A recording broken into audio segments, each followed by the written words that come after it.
Obviously, Israel was something that was also hovering over the entire discussion, its own influence on the United States. Well, here we have a very recent comment from Ben Gvir of Israel. Can we put C2 up here just to get your reaction, sir? Here, Ben Gvir says Israel will not allow Trump to make a deal with Iran.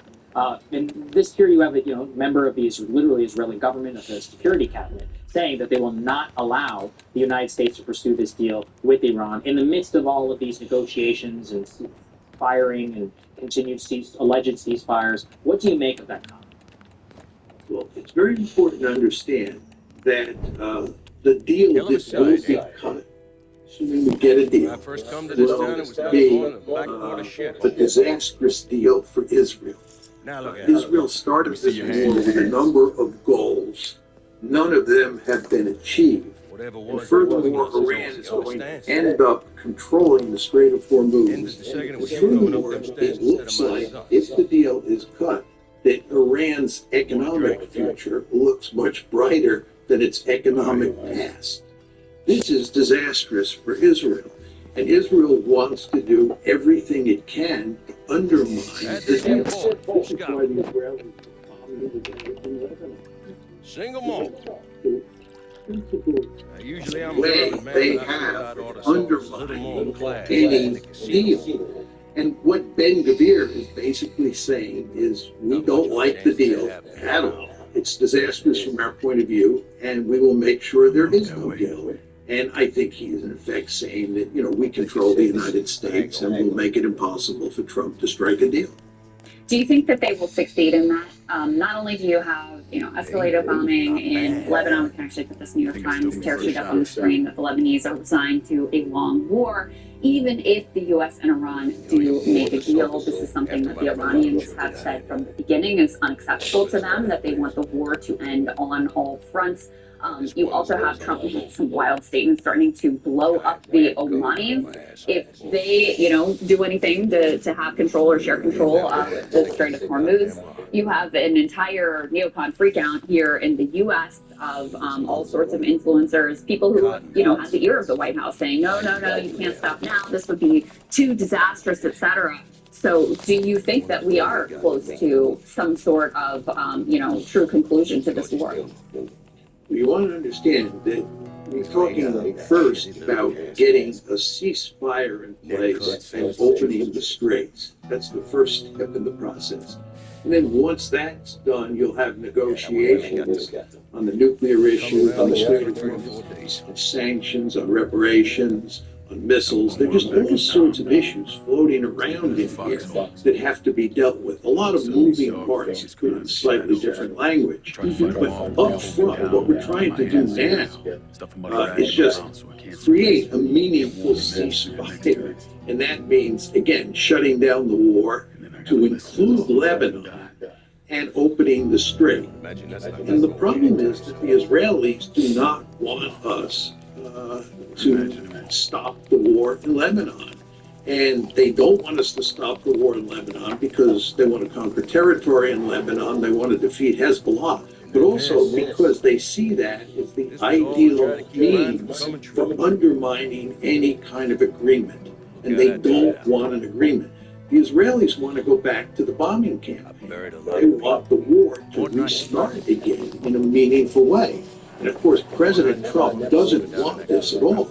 Trump wants to cut a deal. He understands that he has no theory of victory here, and he's got to cut a deal to put an end to this. But the Israelis want to prevent him from doing that. And Lebanon is the key lever that they have over him. And of course, they have the lobbying war hawks in the United States who will back up Israel at every turn.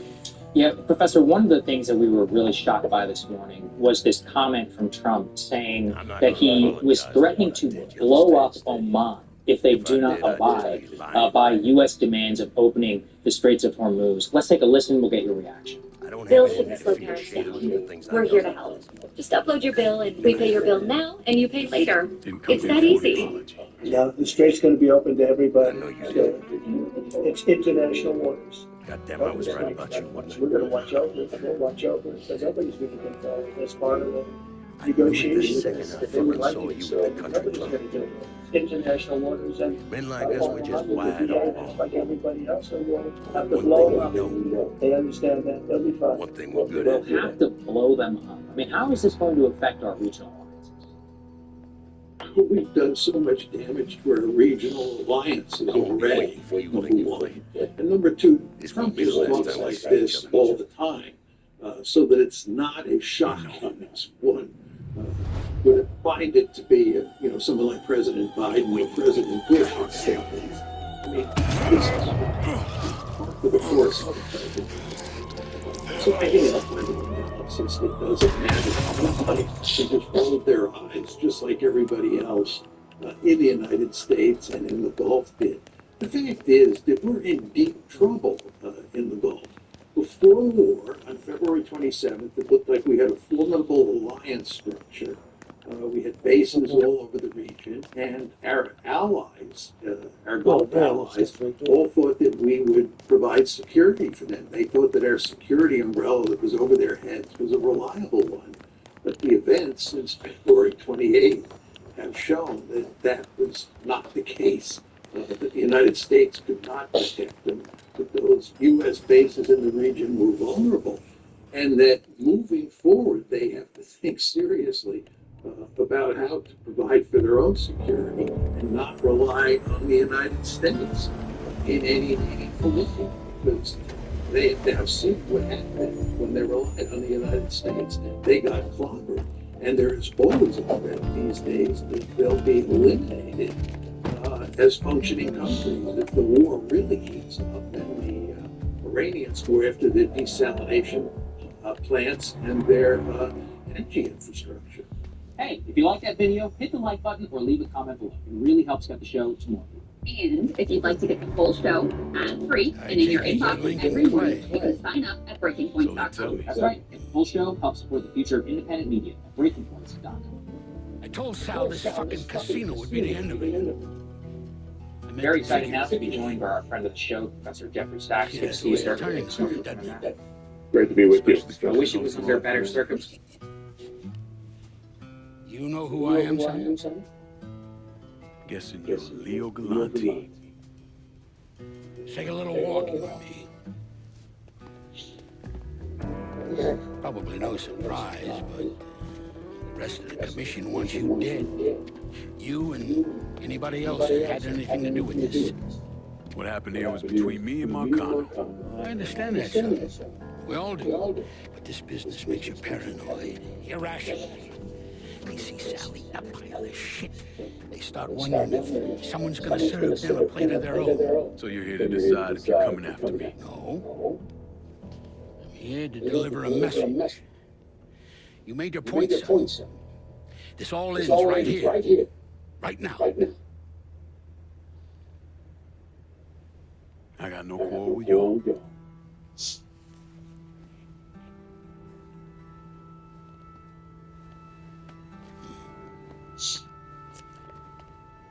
Once a month, Sal gets 20% of his net. Cash only. Same man's been delivering it for, I don't know, 20 years or so. I see no need in deviating from that, you know?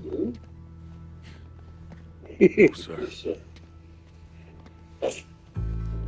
In exchange, you run things as you see fit. Want to sell heroin? Want a whorehouse on every other corner?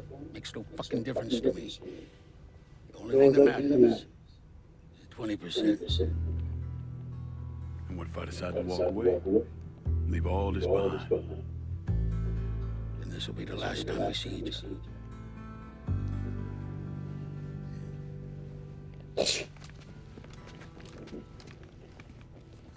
Best of luck to you, son.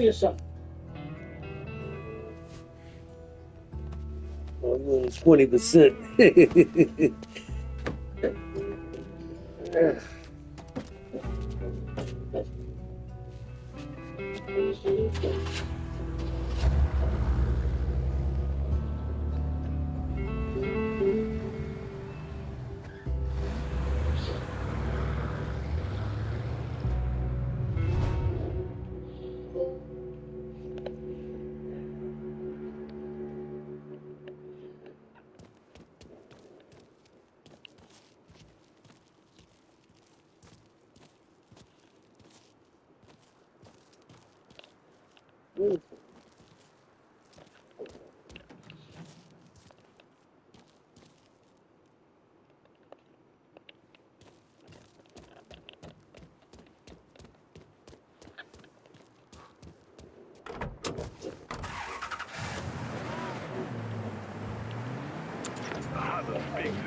to give you a taste of hardcore reality.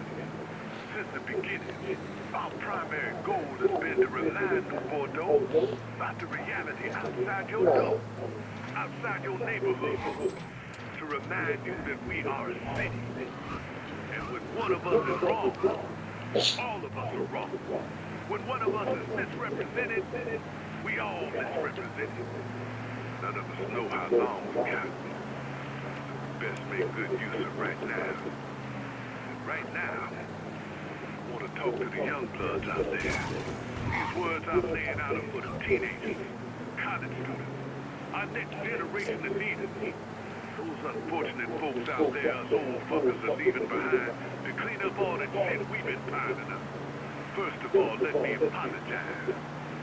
We're not leaving this country or this planet in a better condition than when we slid out our mouth. But we tried. At least some of us did. Goddamn, we tried. Every fucking day. And sure, things ain't exactly as bad as they used to be, but here's the truth. I want my country to be a better place than it is. I want to believe that this country is capable of leading by example, that we're willing to hold ourselves to a higher set of standards, face the consequences when we fall short. I want to believe all those things. I want to, but I can't. As a country, we haven't proven ourselves to be willing to face the music when we fuck up. As a country, we are fucking tired. Preschooler, a 4-year-old screams for a new toy, and then the moment he gets it, screams how much he hates it. We act like there's no country in the world greater than ours. Yet our politicians sit on their asses and do nothing about the problems of the people until they worry those people might rise up against them. We're just as bad as anyone else on this planet. No, wait. That's not true. We're worse. We're worse because we have the potential for great things. We're worse because we actually have laws that, when practiced correctly, are built specifically to ensure the poor, disenfranchised voice is heard. That every vote matters, but more importantly, that every life matters. We have all this potential, but we waste. We wasted fighting over skin color. We're cavemen more interested in trying to prove who has the biggest dick instead of making sure every American has a fair shot. We an embarrassment. Sorry, folks. Seems I got a loud neighbor. So, what's all this mean for the next generation? Do better, try harder, learn from our mistakes. And don't be afraid of your own, embrace your failures. Know that sometimes you gotta get bloody to fight for what you want. And if you gotta shake the pillars of civilization to make it right, then you shake, motherfucker. The voice of the holler is, and has always been, the voice of the oppressed, the disenfranchised and ignored, no matter the race. But you gotta be more than a voice. You gotta be the voice in action. And never forget that when the holler speaks, you better listen. You don't have the right to come badging in here. Get down on the ground. Fuck you, pig. Nigga, you done fucked up now.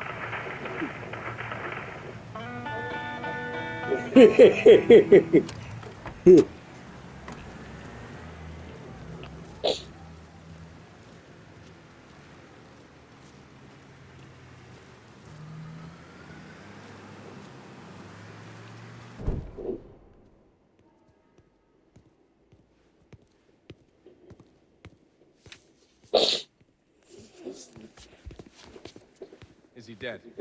Yeah, he's dead. Him and Georgie both. It's the best news I've heard in ages. We get an amen, Padre. So what happens now? What do you mean what happens now? It's Circumstances, we over, did report done, turn to you finished. for a bigger picture of what this all means. Let's go ahead and first start with our first element. Prime Minister Bibi Netanyahu saying the quiet part out loud. He says, in bombing Iran, Israel has now the assistance of the United States, my friend and President Donald Trump, and the U.S. military. This coalition of forces allows us to do what I've yearned to do for 40 years. 40 years is a dream that the Prime Minister had, despite all of the alleged pretexts about preemptive attacks, nuclear strikes, ballistic missiles. This is something that has been in the heart of the Bibi Netanyahu project. I just was wondering if you could react to that, range of general thoughts around this entire region. The point of this wasn't to replace I didn't see Marcano, that it was to quote, but remove he him. said it, what an asshole he is. This I've been city's not saying going that through for enough. years. It doesn't need another This sound is mark. his This city? You've got to be fucking kidding his me. campaign. This city is I a put it at 30 cesspool. years. It's where people Since come to fuck 1996, and drink and get high. You watch your filthy mouth. It's what the city is, Padre. It's not giving another Sal Marcano. It's gonna shit one out. He's right. If it ain't gonna be me, it's gonna be somebody else. Probably somebody worse. extremist Amen. Zionist advisors in 1996 that basically was the blueprint for nonstop war. You remember what you told me when you came back? And now Netanyahu says what I've been saying. How you wanted to go to California, leave all this behind, and just start all over? But it ain't too late, Lincoln. You can still go. This is the reality of it. Don't look back. We have been roped into. Listen, I'd love to stay here and debate the merits of one court lawsuit versus another, but I've got a schedule to keep. And we're now in a Bit of advice, though. ever greater The scumbags in the party would kill them. escalation All of them. to full regional Bury them war before they bury you, for buddy. the purpose of Israeli hegemony in the Middle East. Of course, it aligns with the madmen in I'll be Washington, seeing you, D.C. Padre. and Langley, who want U.S. hegemony in the world. But that's what this is about. They don't count how many God schoolgirls are forgive me for dead. standing by you They through all couldn't this, care Lincoln. less. But if you do That's the anything whole except point. leave, There's nothing in this about the dead. you hear? This is all A man's soul can only carry so much. To on the screen here. So Trump is saying how The Trump verge to of the breaking. Iranians after assassinating their supreme leader and bombing their country and starting this war. He told the Atlantic, quote, they want to talk, I've agreed to talk, so I will be talking to them. On the contrary, though, it's not just the Iranians want to talk. That they have been multiple times but what do they about this outrage from President Trump? Now, Trump is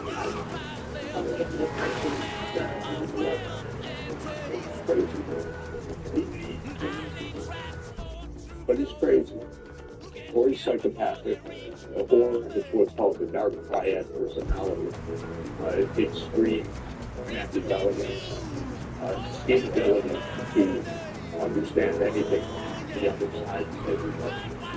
That's it's completely spiraling out of control. I don't think he's the only ace of it. This is the CIA walking around together. What Netanyahu said, again, this morning, thanks to you, 30 years, 30 years. But we have gone through in Libya, Sudan, Somalia, occupied Palestine, Lebanon, Syria, Iraq, Yemen,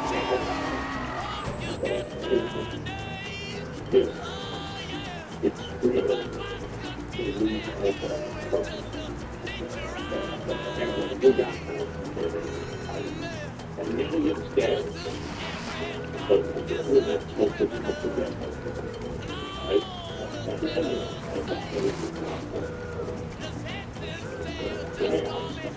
from Libya to, I mean, a really across the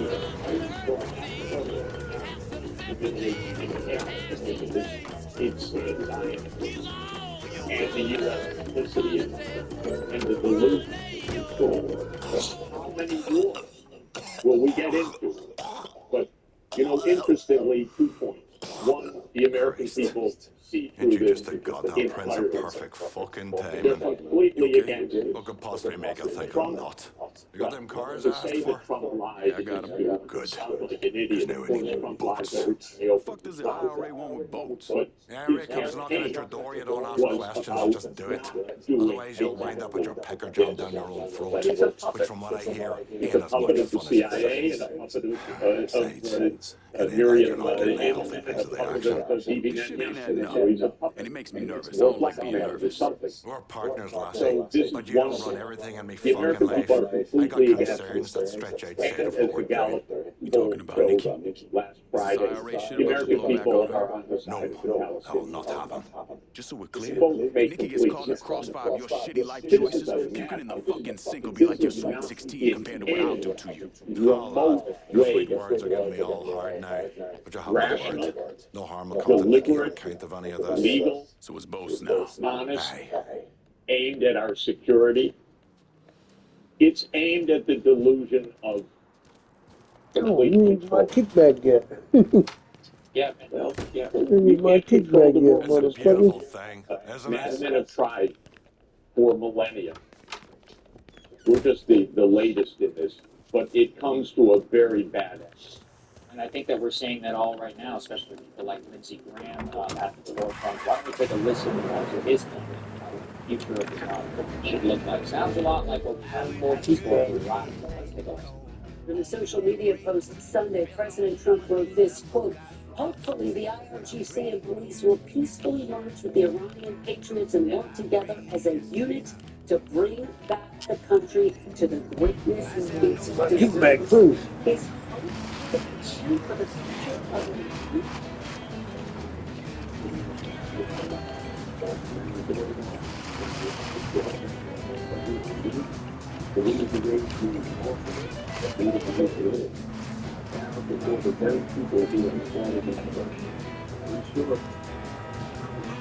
Now, the future of Iran is going to be determined by the Iranian people. The new election, whatever it is, whether it's declare each other or representative democracy, I will make sure it cannot become again. But do you think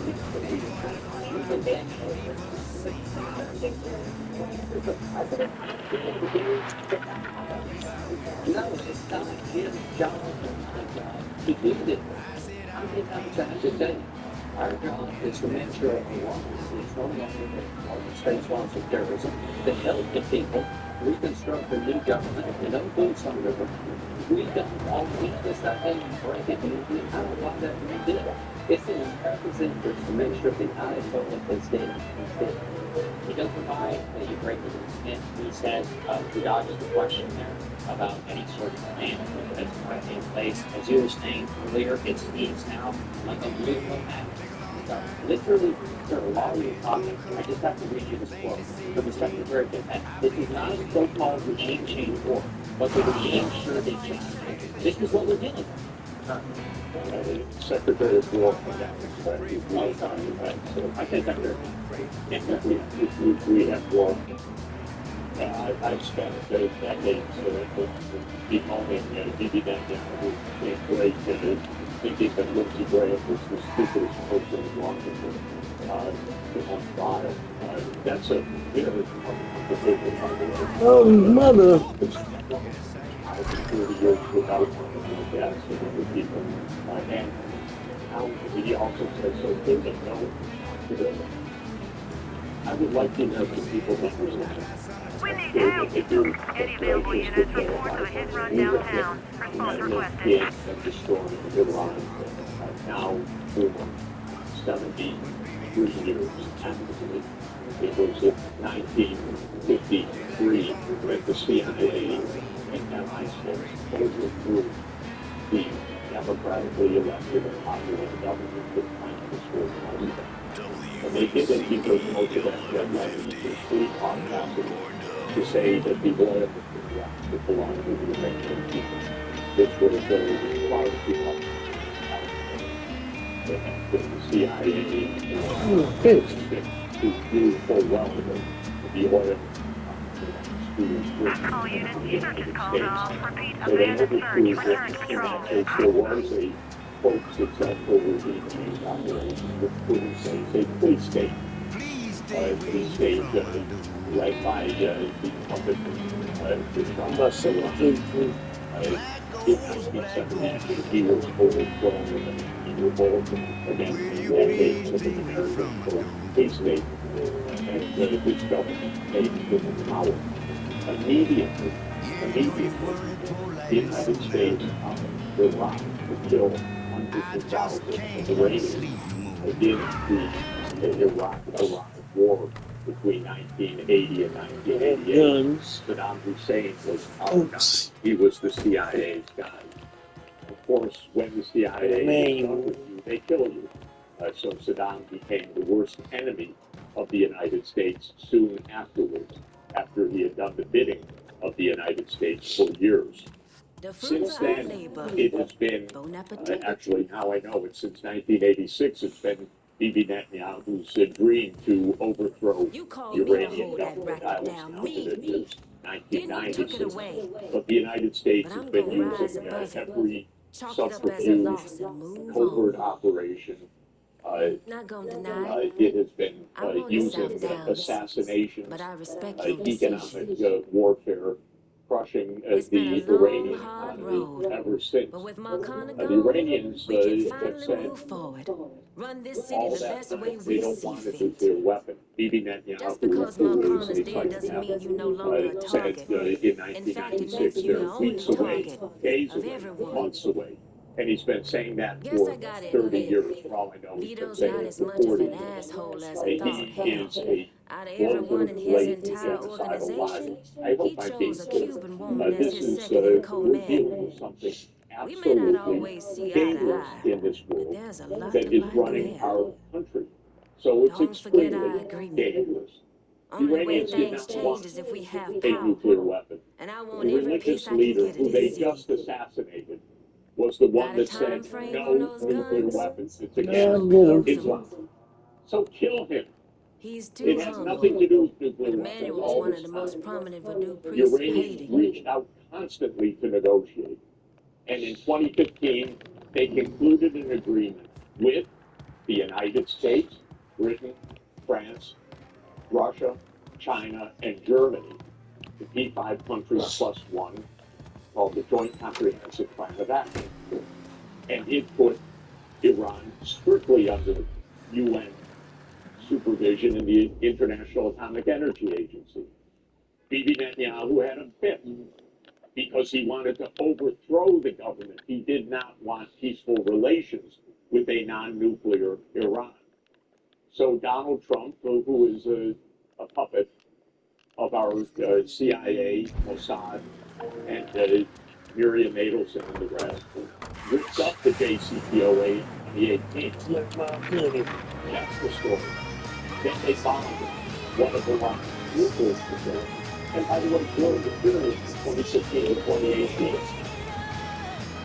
Iran got the agreement, even though the United States cheated on the agreement that it was supposed to and the U.S. sanctions, which it did not do. Then Trump ripped it up. Then they began the campaign of extradition. Then they began bombing Iran's nuclear facilities. And that's the story. They built an agreement. Last year, they negotiated. And then in the middle of the negotiations, bombed Iran. This year, again, they negotiated. And then bombed Iran. You might ask, why did Iran have to negotiate this time after the fall of Iran? I'll tell you why. It's a little strange. It's a little weird. But nobody engaged that in the United States. Very hard to tell. When there was a government that says, we're negotiating, they bring in a mediator to the state. Or when the U.S. negotiates with say, oh, we're making time. It's power when other people get powerful. The evil that's underneath. This was a premeditated deal. And these negotiations are equal. So this is what it's amazing. It's incredible in the world. By the way, a very recently U.S. security that I mentioned on Saturday. You see how we're people look at that. Because one country after another after one for its violence or even upgrade called unprovoked attacks by Iran. Well, It's actually easy to do this work. If the country hosts the U.S. military, first of all, it means that you also host the CIA. It means you are an occupied country. And so everyone that spoke against Iran is an occupied country by the United States. These are not independent countries. When we listen to Merz or to Macron or to the Danes or to the British, the U.S. military and CIAs all over the country and has been for decades. These are not independent voices. These are part of the vassal states of the empire. This empire is destroying itself in its bloodiness, its bloody mindedness, its murders, its wars, its debts, the trillions of dollars we're spending in this. But this is an empire that is behaving so shockingly that others actually can't calibrate. They don't understand that negotiation means we will come to murder you. Christ, And that the best thing is we will murder your religious leader. Before you know it, we're going to be running half city together. On the screen, to your point about the diner in South Dallas. here. Need to So see there if was it's still a there. Saudi analyst who went on Al Sal's in the Jazeera ground. and told them, quote, America Wish I'd has been there to see abandoned it, us but and focused its defense it's done. systems on protecting Israel, The only question leaving is, the Gulf states that host its military bases at the mercy of Iranian missiles and drones. Like one of those We have fucking seen some wind-up parts, impacts just keep throughout the going and region, going. including, unbelievable Sandra seems images like a in believer. Dubai, which is, of course, a got a cause. playground of the global Not sure if rich, that's good or where bad, some of but the luxury you need hotels to keep that in have mind. been hit. I can If you need scarcely her, wrap my last head I around saw, the Alma was in her level office at the of cigar warehouse. damage, brand damage, and economic damage that will be You got done me over working with the you long now. term. Feel What free do to you call in make some of of my these muscle comments anytime. and potentially reassessment that is being done here by the Saudis, as they see that the U.S.'s number one priority is ourselves and the Israelis? Well, I would refer them to two observations. First, by President John F. Kennedy in his inaugural address. He said those who would ride on the back of the tiger often find themselves inside it. In other words, you ride on the back of a violent empire, you become a victim. So the Saudis have known full well. They host U.S. military bases. The Gulf countries host U.S. military bases. The behavior of the United States is brazen and illegal. So this is what comes. I would also cite Henry Kissinger's famous adage that to be an enemy of the United States is dangerous, but to be a friend is fatal. So these countries need to grow up. They need to understand. Does the Arab world want to be a vassal of the United States? I don't think so. Does that provide them security? I don't think so. And incidentally, the damage to an entrepot like Dubai is devastating. This is supposed to be the place where it's safe to bring your family, to bring your money, to come for vacation, not to be in a hotel that is bombed. This will have a very, very long shadow on the region. But that is the miscalculation that these countries have made. They've watched the United States and Israel commit a genocide in Gaza. They were quiet because they're occupied. They think this is safe. This is not safe. The safety in our world is to speak the truth. It's not to go along with the brazen evil of power. Finally, I'm just curious for how you think. We talked there about the UN Security Council. There's been a lot of big talk by the President of Canada, the Prime Minister of Canada. The New World Order is changing. He immediately supports the regime change war with Iran. You just talked here about the vassal states of Europe. For how long are their populations going to put up with this? We just did a segment about blowback specifically across the entire Middle East, including the hostile terrorist attack right here on our own country, reminiscent of many of the scenes from the war in Iraq and the so-called global war on terror. Do you think this is going to be a prolonged, earth-shaking geopolitical movement, or is there any point at all for us to be able to hold our own brain and come to this or it's just a genie out of the bottle? I just want to point out that a momentous event last week, which seems like a different world, because it is, was when the German Chancellor, Merz, went to China. And there were clips of him watching the Chinese robots performing. He was watching something the United States can't do, Europe can't do. He was watching a country that is at peace and that is moving forward technologically, that is investing, that is at the frontier of technology. And the United States, in the meantime, is mass murdering people, killing people, running a budget deficit of 7% of GDP, and can't keep our goddamn infrastructure working at all. You come back to any American infrastructure, any airport, nothing works. Not the escalators, not the elevators, not the walkways, nothing works. Our government is half shut down. So the reality is we are doing ourselves in this way under this quest for global hegemony. That's the real story here. How self-destructive this is. By the way, how much Trump lied every word about claiming that he was going to stop it. He didn't stop it at all. He just opened up the floodgates and opened it. Thank you as always for your insights and your great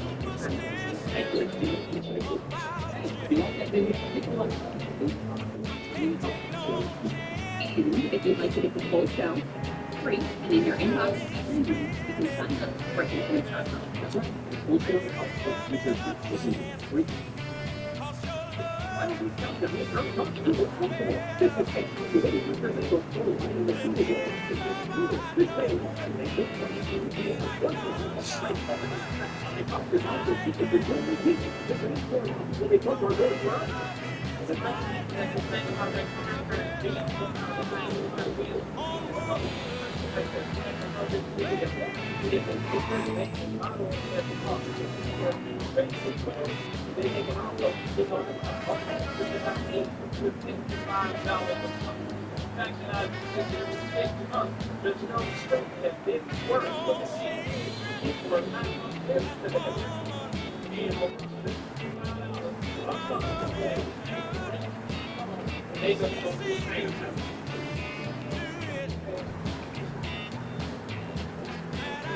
They are very fortunate to join today by Professor University and world-renowned thinker, author. Thank you very much. Yes, of course. So let me start with this.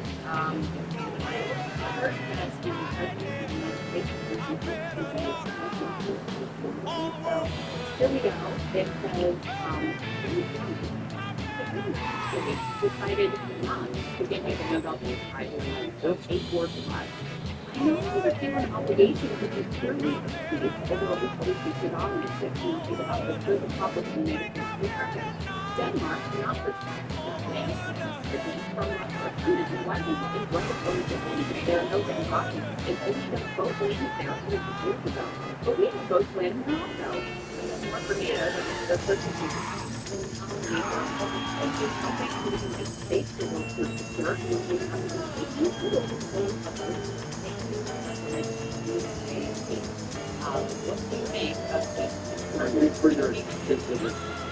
Yes, exactly.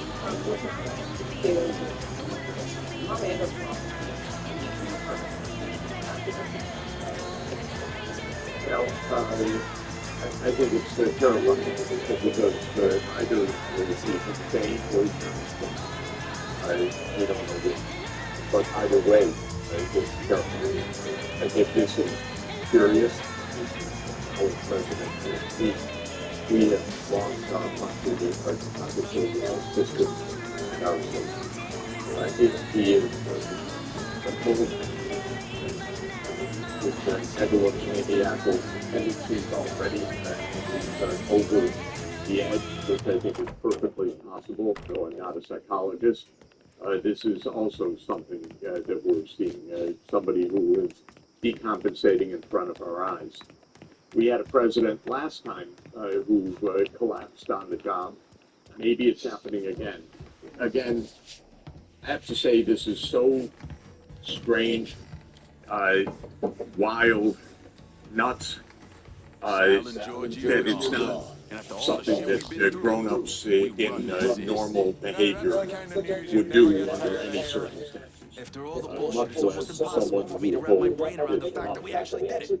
If this is taken You're a as fucking saint, Winky. clever I'm or honored to cute know or normal, I think people should re-examine their thoughts about this. So I find it, frankly, astounding. We're not here because of what I did, Zooming or out because of what any of the y'all there did. is a big We're here because we stick together. And as long as we stay strong, ain't no one ever gonna Crystal, fuck we with could put us. the Trump Truth Social up about tariffs that are being put into place here.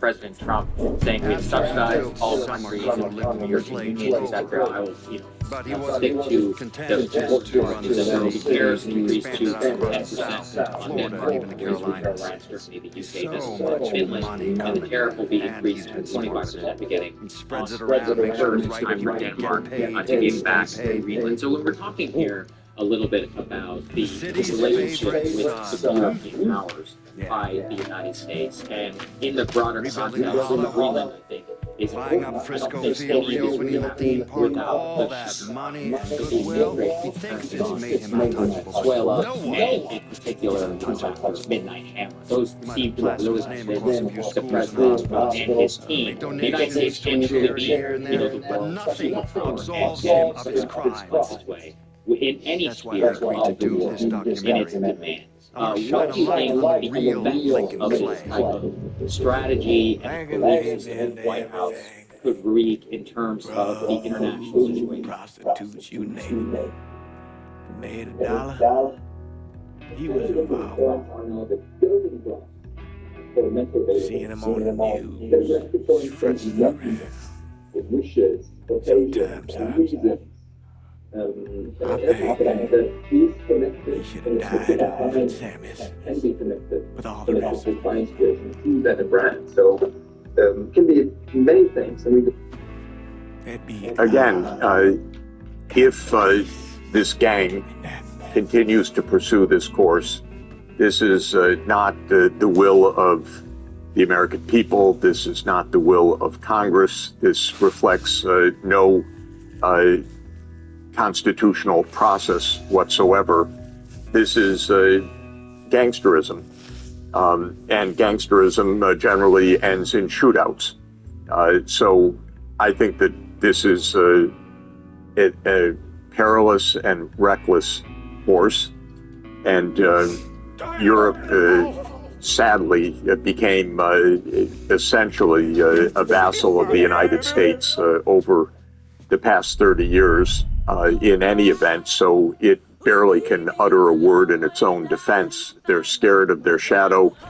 They have been rather pathetic. I've spoken to many European leaders over many years warning them about the direction of the United States.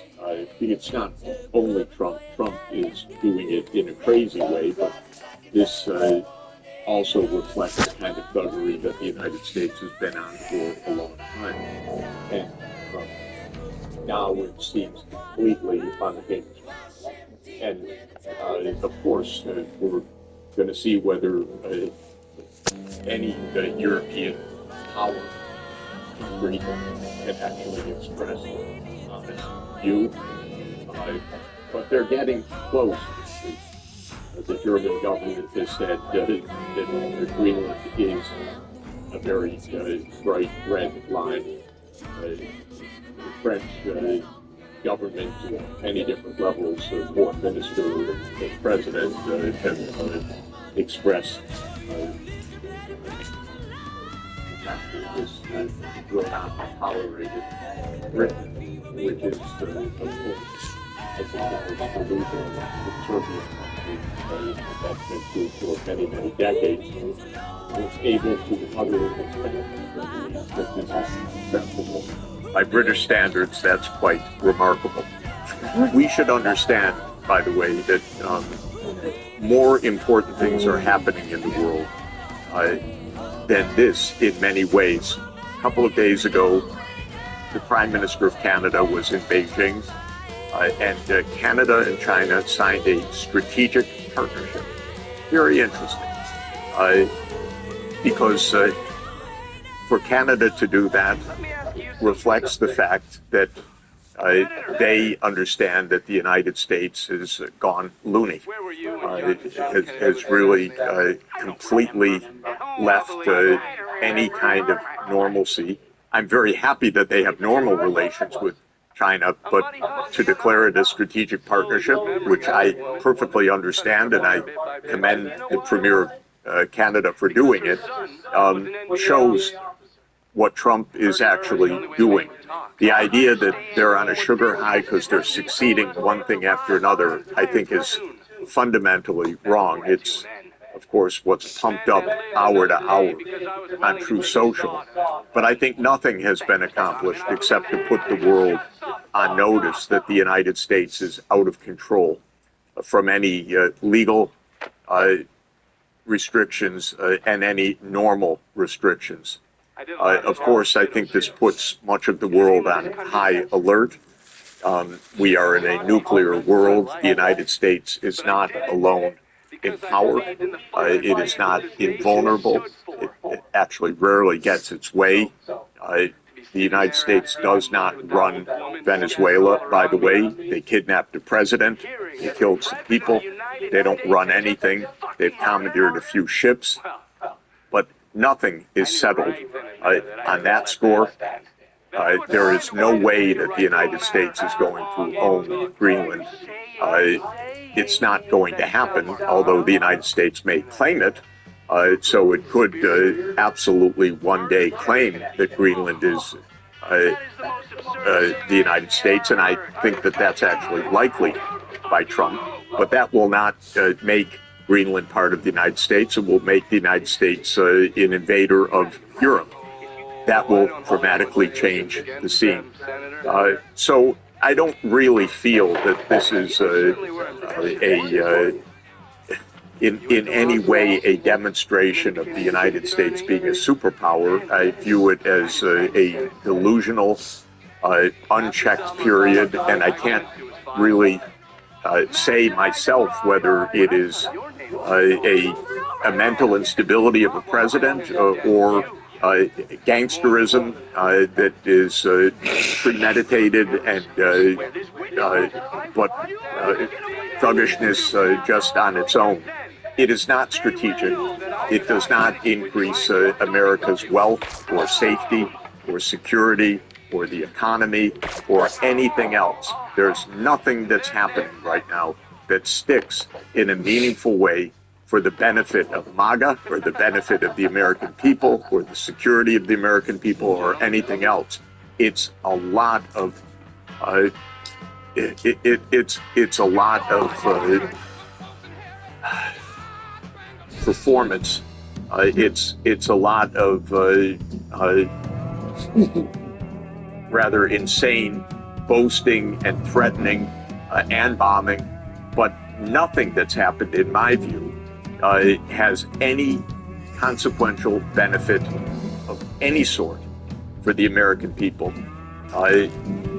Even probably his friends that he's enriching on each of these things, on each of